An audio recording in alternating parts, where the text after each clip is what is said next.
Buenas noches, ¿cómo está, doctor? Hola, ¿me ves bien? Sí, perfectamente. Ah, muy bien. A ver, Que le di solicitar unirse varias veces, entonces no estaba seguro que se veía bien. ya, Muy bien. un poquito más alto para...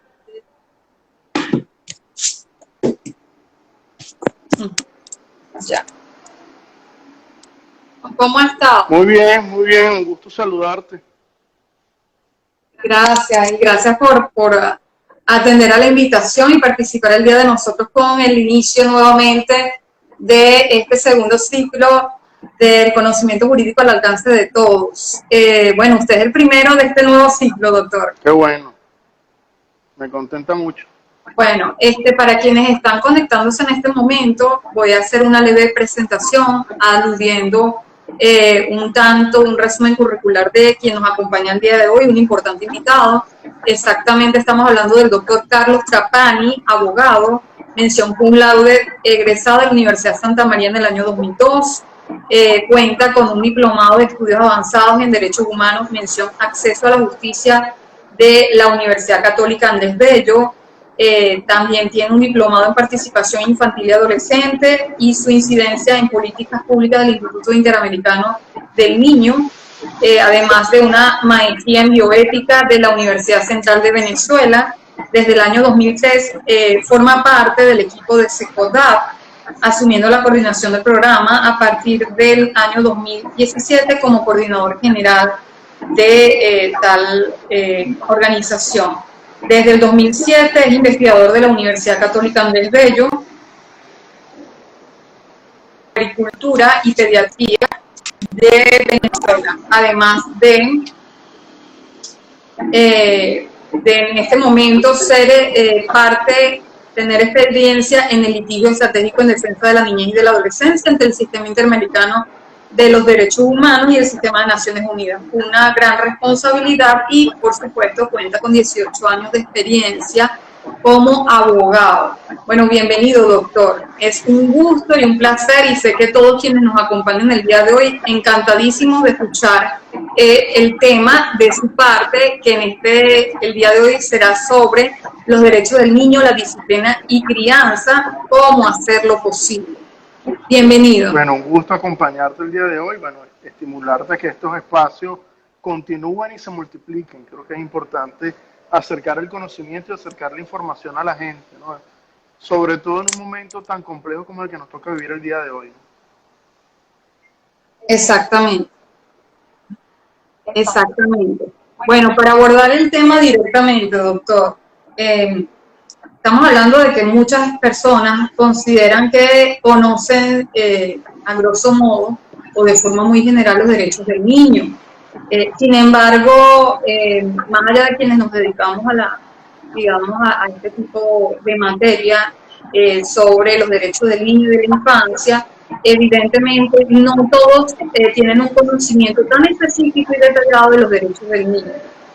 ¿Cómo hacer posible que estos derechos se lleven a la práctica, más allá de que estén definidos o establecidos conceptualmente dentro de la Ley Orgánica de Protección para la Protección de Niños, Niñas y Adolescentes? A ver, derechos del niño lo que significa es un proyecto de vida. Cuando hablamos de derechos del niño no es un concepto exclusivamente de abogados. Mucho tiene que ver la educación, mucho tiene que ver la psicología, el trabajo social. Yo creo que una de las ventajas que tiene el área de infancia, que es una mirada transdisciplinaria. Mucho tiene que decir el papá, mucho tiene que decir la mamá y mucho tiene que decir el propio niño o adolescente. Yo creo que el llamado es podernos reconciliar con nuestra propia infancia para poder entender que el niño no es propiedad de los padres, el niño no es un receptor de asistencia, el niño no es un receptor de caridad, sino el niño es un ciudadano, un sujeto de derecho. ¿Y eso qué significa? Bueno, reconocerle a los niños voz con peso social en todos los ámbitos de su vida. Y eso implica romper a la cultura, porque nosotros venimos de una cultura de minoridad, a nosotros nos las aplicaron, donde uno adquiría un conjunto de derechos siendo mayor de edad. O sea, tú adquirías la ciudadanía siendo mayor de edad. O sea, lo que representó la Convención de los Derechos del Niño fue poder romper ese paradigma y decir, bueno, no, el niño desde el momento de que nace es un ciudadano con derechos. Solo que los derechos de los niños los ejerce de manera progresiva conforme a su desarrollo. Y esa afirmación implica romper un conjunto de creencias, mitos, paradigmas, incluso en la crianza, que es el tema que nos convoca hoy. Nosotros venimos de una cultura donde la letra con sangre entra, donde el papá, en función de su paternidad o mamá, bueno, tiene ciertos grados de corrección, y en función de la corrección pegamos, castigamos, infligimos un grado de dolor que no se lo aplicamos al adulto. Yo creo que el llamado es a reconciliarnos con los derechos del niño, ver que los derechos del niño, la LOC no es un cuestionamiento al poder del adulto, sino todo lo contrario. Es una oportunidad para ser mejores padres, para ser mejores docentes, para ser mejores médicos, para ser mejores profesionales, colocando al niño como el centro del proceso.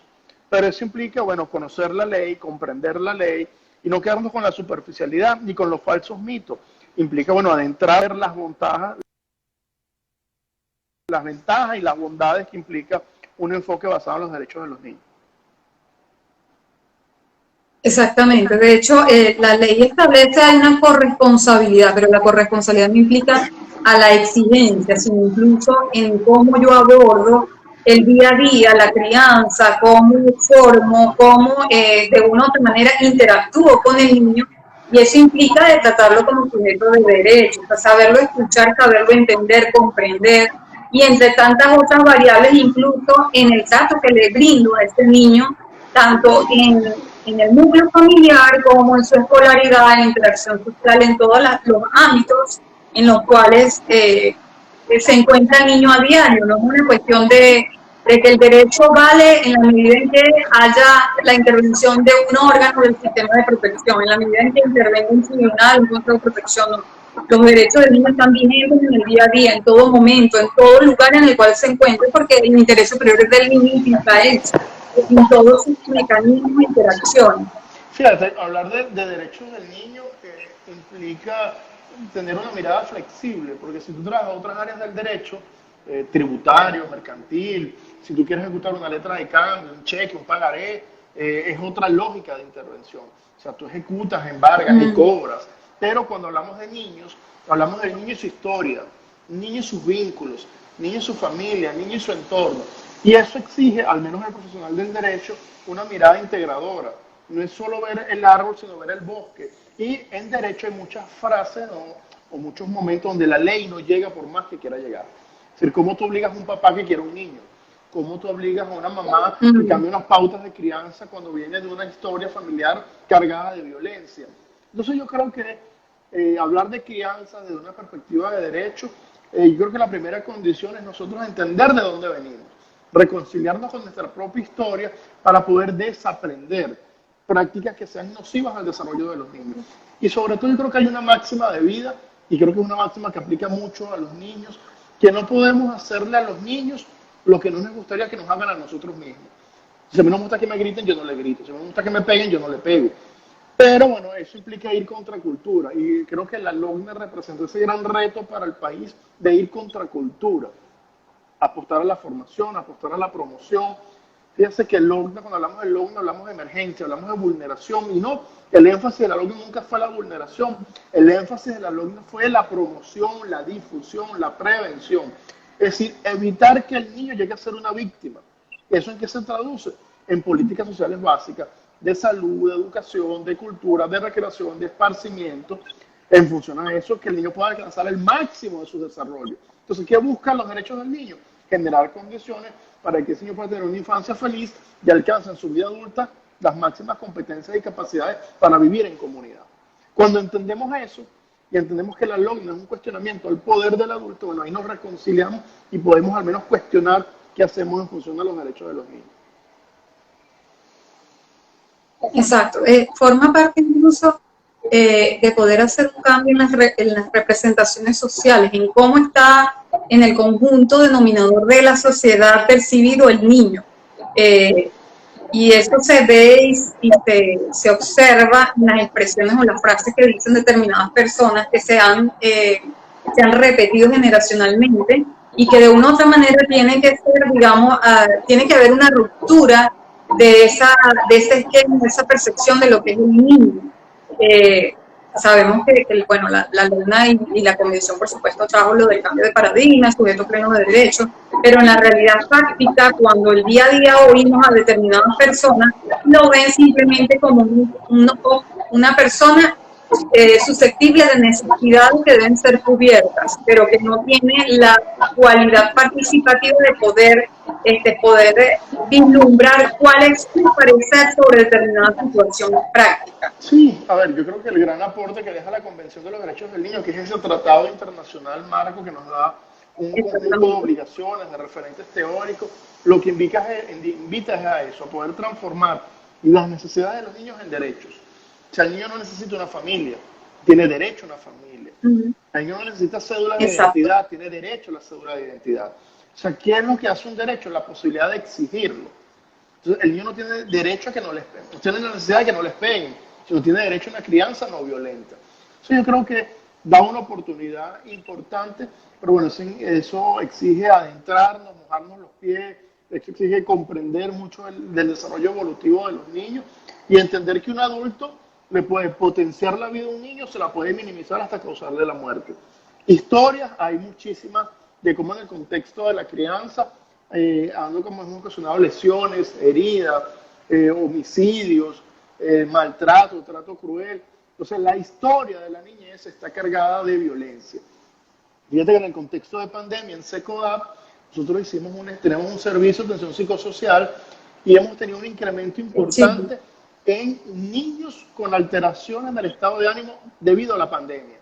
Niños con cuadros de tristeza, cuadros depresivos, frustración, rabia. Incluso tenemos un porcentaje importante de riesgo suicida e ideación suicida, ya sea estructurada y no estructurada. O sea, que un niño de 10 años te dice cómo se quiere matar,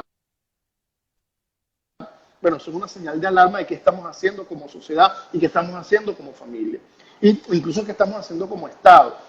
Yo creo que el gran reto de la niñez, bueno, es cómo generamos política, cómo generamos inversión, cómo apoyamos a papá y a mamá para que sean los mejores padres, cómo generamos espacios de participación. Eso es lo que es la LOGNA. O sea, yo creo que la ley de infancia es una de las leyes más cuestionadas, pero de las poco estudiadas y poco comprendidas. Yo creo que es una oportunidad de oro. Ya han pasado muchos años de la aprobación de la LOGNA, pero bueno, yo creo que es mucho el camino por andar todavía para que esos derechos que están plasmados en una ley puedan ser una realidad cotidiana en la vida de los niños. Sobre eso, ¿usted cree que hemos tenido, más allá de la evolución que hubo en principio, una cierta involución estructural en la aplicación de la LOGNA? Es que no hubo una involución, hubo un retroceso, hubo una debacle importante. O sea, América Latina dio un avance importante en reformar sus legislaciones y adecuarse al mandato de la Convención. Sistemas jurídicos mucho más respetuosos al enfoque de derecho. Se trató de establecer una institucionalidad que dé respuesta a la demanda que implican los derechos de los niños, pero se fracasó estrepitosamente en la implementación. El último acto de gobierno de Rafael Caldera fue aprobar la LOGNA, pero la implementación le correspondió al gobierno del presidente Chávez. Y no se logró implementar programas, no se logró implementar servicios. La ley sufrió 2 reformas importantes en el 2007 y 2015. Ambas reformas sentenciaron a muerte el sistema de protección. Se sentenció la descentralización, se condenó los programas y servicios locales. Entonces los niños están a la deriva. Y las consecuencias de tanto que se advirtió, las estamos viendo el día de hoy. Entonces yo creo que hay un reto, hay un desafío importante de cómo llevamos a la práctica los derechos de los niños. O sea, tener una ley no basta. Si el niño en su cotidianidad no puede ejercerlos de forma plena y efectiva. O sea, hablamos de salud y ayer enterramos a Niurka Camacho. Niurka Camacho era una adolescente de 15 años que tenía 7 años dializándose y ella tenía medidas cautelares de la Comisión Interamericana de Derechos Humanos. Y ella hace escasamente un mes fue uno de los adolescentes peticionarios donde exigieron a la Comisión Interamericana de Derechos Humanos que se reactivaran los trasplantes. Y ella pidió calidad de vida. Ayer la enterramos. Entonces, bueno, ese sueño que se hizo en los años 90, bueno, quedó inconcluso. Y quedó inconcluso, bueno, por un Estado que no comprende la lógica de los derechos de los niños, una sociedad inerte, una sociedad que no exige, una sociedad que está paralizada, una sociedad que tiene miedo y una familia profundamente debilitada. muy golpeadas y son con pocas oportunidades de apoyo. Yo creo que hay mucho que hacer, bueno, para que ese sueño que hubo en los años 90, bueno, se cristalice y tener una institucionalidad acorde a las exigencias que implican los derechos de los niños.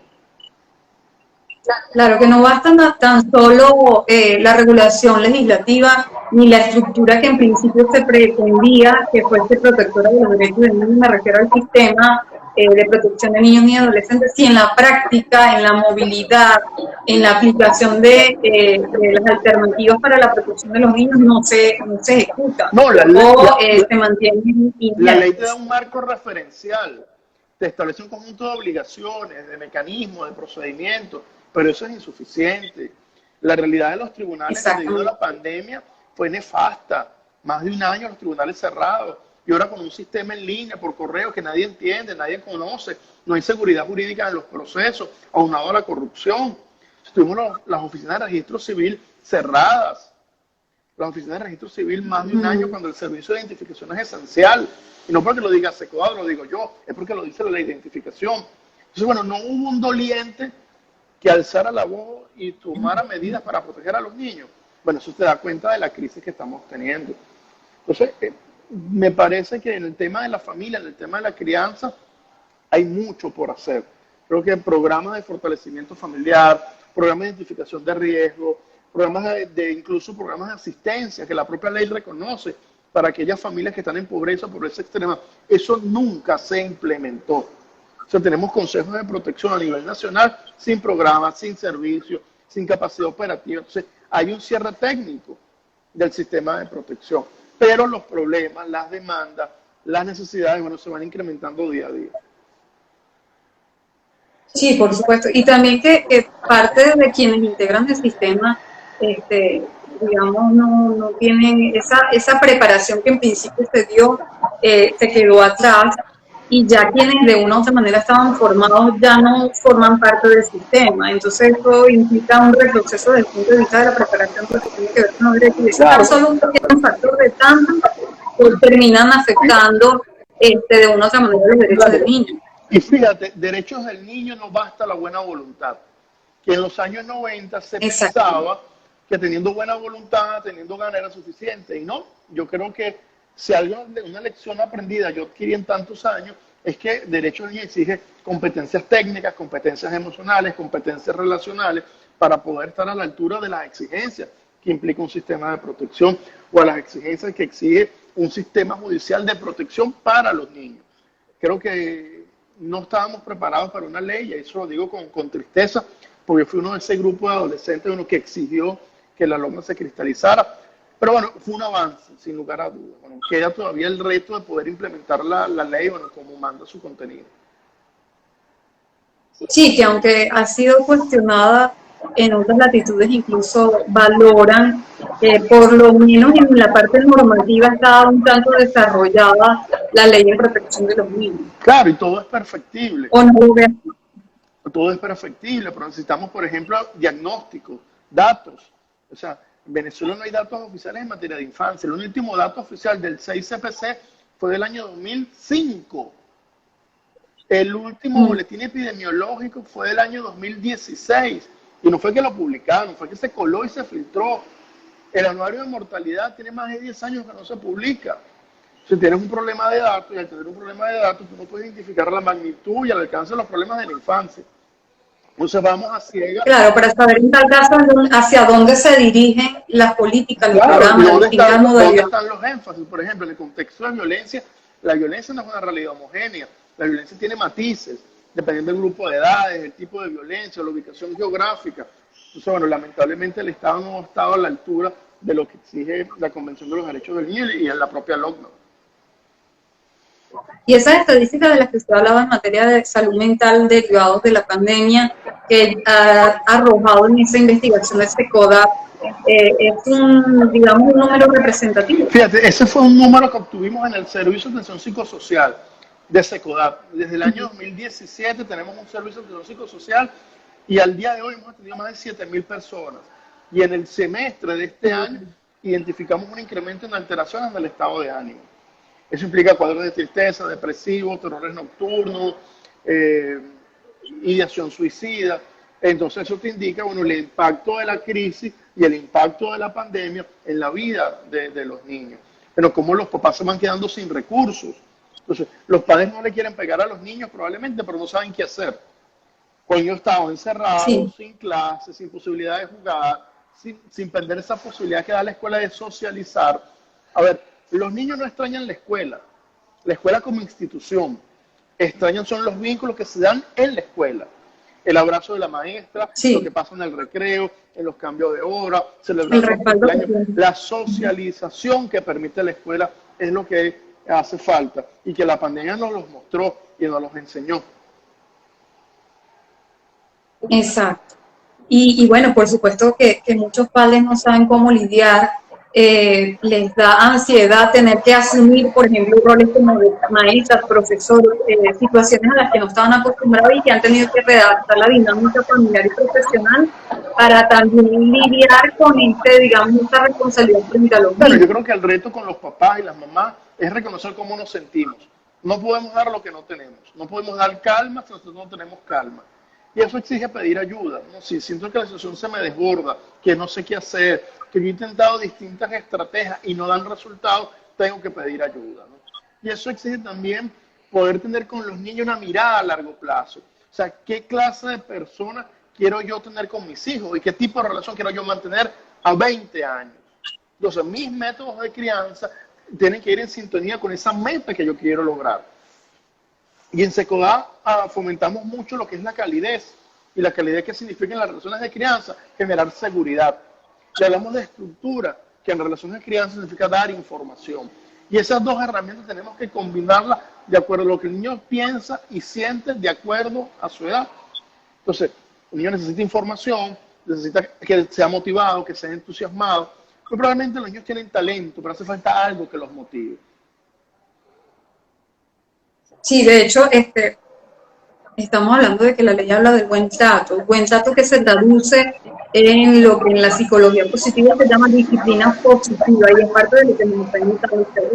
Sí, es un modelo que se hemos promovido, es un modelo que apunta al desarrollo, es un modelo que apunta a fortalecer la comunicación, es un modelo que reconoce las distintas etapas evolutivas del niño y que en situaciones concretas como un conflicto lo convertimos en un momento educable. Pero para convertirlo en un momento educable, el adulto tiene que tener consciente algunos elementos, cómo se siente, cómo es cómo el comportamiento afecta a la relación y qué necesito. Cuando yo como adulto logro decantar esa información, yo puedo hacer una intervención de forma constructiva y no violenta. Hablar de disciplina Exacto. positiva no significa no tener normas, no tener límites. Las normas y los límites los necesitamos para vivir, para convivir, pero hay como unas características. La norma tiene que ser claramente expuesta y no impuesta. La norma tiene que ser coherente para todos los miembros de la familia. La norma tiene que ser consistente en el tiempo y tiene que ser coherente entre lo que yo quiero lograr en la crianza. Pero bueno, eso exige que los padres hagan ese ejercicio de hacer consciente muchas cosas en esa relación con los niños. Y una mirada diferenciada entre niños y niñas, entre adolescentes y niños. O sea, muy probablemente lo que yo utilicé para los niños pequeños no lo puedo utilizar para el adolescente. Incluso en una misma familia, lo que funciona para un niño no necesariamente funciona para otro. Exacto, incluso teniendo la misma edad, siendo del mismo sexo, estudiando en el mismo lugar, no necesariamente los niños reaccionan y se Tal cual, reaccionan a las mismas situaciones de la misma forma. así mismo es. Así mismo es. Cada cual, esto forma parte del libre desenvolvimiento de la personalidad. O sea, cada padre tiene que verificar qué es lo que motiva a cada uno de sus hijos, cuál es la forma de reaccionar ante determinada emoción, ante determinada, digamos, situación que le pueda afectar. Y el reto es condenar la violencia y romper la violencia en sus primeras manifestaciones como es en la crianza. O sea, si yo normalizo el grito, la bofetada, el pescozón, el castigo físico, evidentemente ahí va a haber un problema. Tenemos que educar para la responsabilidad y modelar nosotros el comportamiento. O sea, el niño va a aprender mucho más de nuestras acciones de cualquier sermón que le podamos dar. Entonces, el adulto tiene que ser coherente y tiene que tener, Con el ejemplo. claro, y tiene que tener esa posibilidad de comunicarse, poner en palabras cómo se siente, poder resolver el conflicto, identificar el problema calificar al niño, a calificar el problema y no al niño, creo que es importante, ¿no? Involucrar al niño en la resolución del conflicto. Y cuando el conflicto se me desborda, bueno, saber pedir ayuda. ¿Cómo transformar esto? O sea, llegando al punto de que pensáis un patrón y que es un patrón que debe ser desmontado, desestructurado, y o sea, porque llegar al instante en que me doy cuenta que no tengo las herramientas no es fácil, no todo el mundo hace esa reflexión de forma inmediata.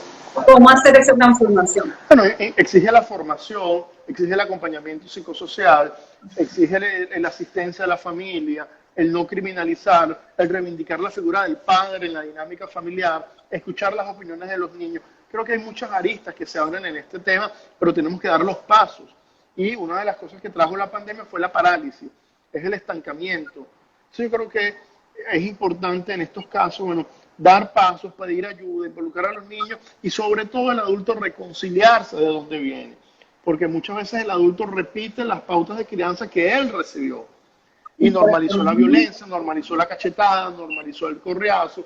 Incluso tú escuchas a papás que te dicen que le pego por su bien o le pego para que respete, y muchas veces se confunde lo que es el respeto de la sumisión. No, o la frase es típica, bastante correazo, bastante cachetada, bastante tal, llevé yo y mira aquí lo que hay una falsa creencia, probablemente con un correazo el niño deja de hacer un comportamiento, pero no porque haya aprendido y haya asimilado las consecuencias de su comportamiento, él desplaza el comportamiento. O sea, yo sé que con mi mamá ni loco grito porque me va a pegar, pero grito con mi papá, con mi maestra, con mis abuelos. O sea, tenemos que educar para la responsabilidad y para que el niño progresivamente tenga conciencia que sus acciones tienen consecuencias. Y es el típico desarrollo moral, es el desarrollo moral de Colbert. O sea, los niños nacen amorales, ellos no distinguen el bien del mal, lo justo del injusto. El concepto de moral es un concepto que se incorpora desde la experiencia. Entonces, eso es algo que tenemos que lograr con los niños. O sea, tenemos que lograr con los niños lo que se llama metacognición. O sea, ayudar a los niños a pensar. Le puedes decir, ¿te gustó una torta? ¿Sí o no? Eso es algo esencial, básico. Ah, pero ¿por qué te gustó la torta? Entonces, ahí estamos fomentando al niño la metacognición. Y yo creo que eso hacia allá tenemos que apuntar. Apostar a la autonomía, apostar a la independencia. Pero mis métodos tienen que ser coherentes con lo que yo quiero lograr. Exacto. Bueno, parte de lo que planteaba es que se busque ayuda, apoyo de otras personas, de quien pueda tener una experiencia, si no tengo las herramientas, acudir en tal caso al psicólogo, y tantas fórmulas distintas de. Pero el punto de quiebre para saber que necesito ayuda implica que. Claro, no, yo creo que no hay que esperar una situación de violencia extrema, no hay que esperar la fractura, la quemadura, el trato cruel. Yo creo que si yo tengo al menos la duda, tengo que buscar ayuda. Y siempre lo hemos dicho, romper la violencia en sus primeras manifestaciones. Si yo tengo un comportamiento con el niño y yo como adulto me siento mal, me siento triste, siento que lo puedo haber hecho distinto, ese es el punto de partida. Exacto.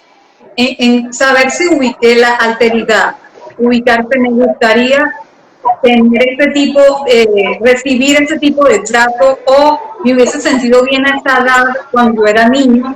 Eso implicaría ya una reflexión personal que comportaría la búsqueda de ayuda, no hay necesidad de que haya una lesión, de que haya un trauma, de que haya un miedo creado como para decir voy a buscar ayuda. Claro, no esperar que la violencia vaya en escalada. O sea, tenemos que ir desmontando la violencia. Creo que ese es como el reto fundamental. ¿Y qué nos puede decir acerca de esta concepción de aquellas personas que creen que violencia implica tan solo la violencia física, cuando hay profundos rasgos de violencia psicológica hacia los niños y que la mayoría de las veces los padres no identifican? Claro, la ley prohíbe el castigo humillante, que es trato ofensivo, denigrante, desvalorizador. Si yo le digo a un niño, tú eres un burro, tú no sabes, tú eres un inútil, ¿cuál va a ser su autoconcepto? O sea, el niño va a instalar que es un burro, el niño va a instalar que es un inútil. Y bueno, vas a necesitar mucha terapia, muchas horas de acompañamiento para desmontar esa creencia y ese autoconcepto. Entonces, el papá, insisto, le puede maximizar la vida del niño, se la puede minimizar. Y el lenguaje construye realidades. O sea, no es solo la violencia física, que es la extrema, ¿no? Pero ese trato ofensivo, denigrante, desvalorizador, estigmatizador, bueno, también hace daño. Y puede ser incluso más profundo, más prolongado en el tiempo, desde el punto de vista de la aceptación de esa vida adulta, de aquella persona que de una u otra manera está afectada en su concepción del valor propio. Sí, En muchas seguramente los ocasiones cuesta comportamientos más violentos, revertir.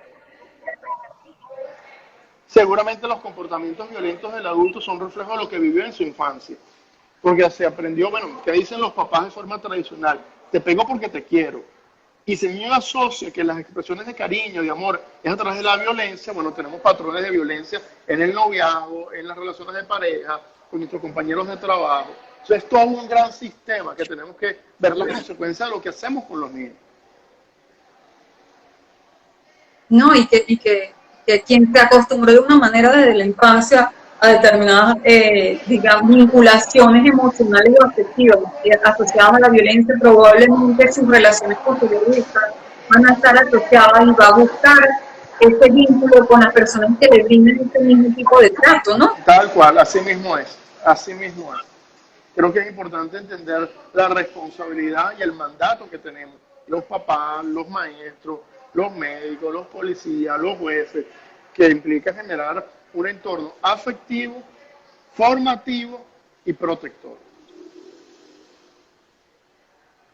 Okay. ¿Qué materia a nivel de derecho usted cree que deba ser más divulgado, el que deba ser profundizado desde el Todos, punto de vista? todos. No hay un derecho más importante que otro. Ahí partimos de la interdependencia y Exacto. la indivisibilidad de los derechos. Tan importante es la educación, el derecho a jugar. Tan importante es la vida, tan importante es el derecho a descanso. Yo creo que hay una integralidad y es una visión armónica de los derechos. Y eso es lo que nos deja la Es la Convención. percepción de derechos ¿Qué es el derecho humanos, más todos valen de importante? forma igual, no hay libertad.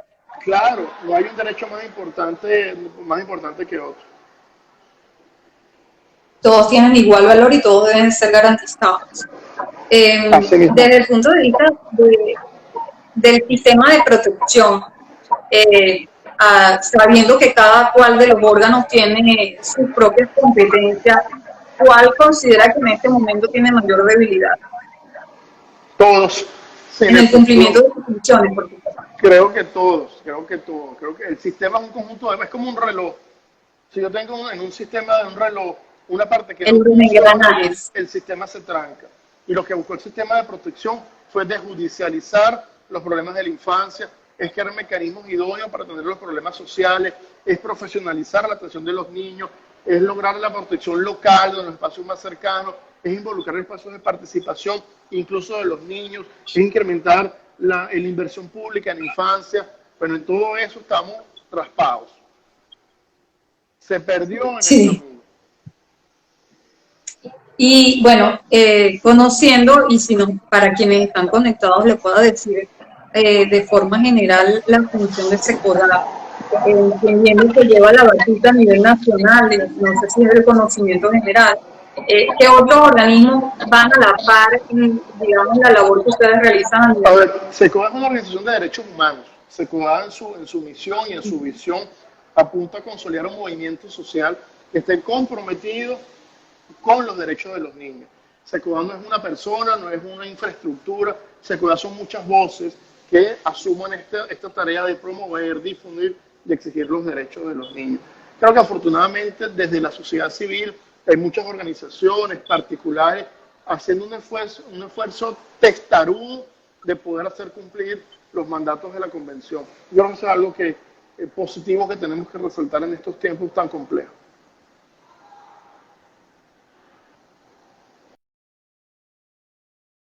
litigación de la organización que preside como coordinador, se encuentran mucho en materia de protección de la infancia. Intenta desarrollar distintas áreas de investigación, de formación, de incidencia, de comunicaciones y más recientemente de atención psicosocial. Lo que buscamos poner visible la situación de los derechos de los niños. SECODA ya tiene 36 años de trabajo, que hemos pasado momentos de gloria en los derechos del niño, momentos de retroceso, momentos de tristeza, pero aquí ya estamos. Fíjate que nuestro símbolo es un papagayo, y el papagayo implica elevar la esperanza, pero siempre con el cable a tierra, con la cuerda a tierra, que nos representa cuáles son nuestras realidades. Y bueno, yo creo que el llamado es a involucrarnos, a participar y a exigir que casos como el de Niurka no se repitan. No se no tengan continuidad. Bueno, para quienes están conectados, llegó el momento de que puedan realizar alguna pregunta, alguna apreciación, nuestro invitado. Él está dispuesto a contestar cualquier referencia. Vi que aquí hubo personas que colocaron de que la crianza no debe llevarse a través del miedo. Sí, tal cual, tal cual. Criar es un proceso dinámico, no es estático. Es un proceso de acertar, de errar, de rectificar, de motivar, de corregir, de potenciar. Y porque trabajamos con seres humanos. O sea, la crianza está vinculada a las personas y a los vínculos. Y eso exige un proceso permanente de revisión.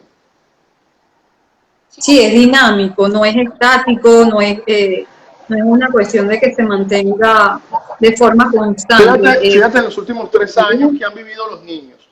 Vivieron un contexto de protesta. Después de la protesta vino un apagón. Y después del apagón vino una pandemia.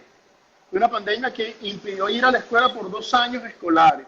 Entonces, los niños de hoy han vivido un contexto muy difícil, un contexto muy hostil. Pero los niños de hoy han desarrollado un vocabulario, un contexto, unas capacidades reflexivas, unos referentes que nosotros no tuvimos. No se trata de que los niños de hoy son mejores o peores, son diferentes. Y al ser diferentes, exigen pautas de crianza diferentes. Sí, han estado sometidos a otro tipo de variables que puedan de una u otra manera afectar. Así mismo es. Aquí Sandra MR19 nos indica: los integrantes del sistema de protección de niños, niñas y adolescentes no cuentan con suficiente personal, equipo multidisciplinario ni políticas públicas. ¿Pero de dónde viene esto? Claro, viene de una desatención del Estado. Creo que los consejeros de protección hacen un esfuerzo enorme de mantenerse y se mantenerse casi en el modo militante esperando un milagro. Pero eso exige que los gobiernos locales se comprometan con el ámbito local y las autoridades nacionales con lo nacional. Fíjate que en Venezuela no tenemos un plan nacional de infancia, no tenemos datos, no tenemos inversión. Entonces, el consejero no le toca fácil, ¿no? Yo creo que es un cargo, bueno, que sin programa, sin servicio, es un cargo casi suicida, porque al final es el consejero quien asume la responsabilidad de una situación de vulneración y no tiene cómo responder, por más que quiera, por más medida que tenga. Entonces, eso implica exigir. Yo creo que el Estado hay que exigir de que trabaje y que lo haga bien. Exacto, no basta con la motivación y la mística, tiene que tener apoyo de otras. Así mismo es. Para poder llevar a cabo, exacto. ¿Quién más nos puede indicar algún tipo de comentario, algún tipo de pregunta al invitado?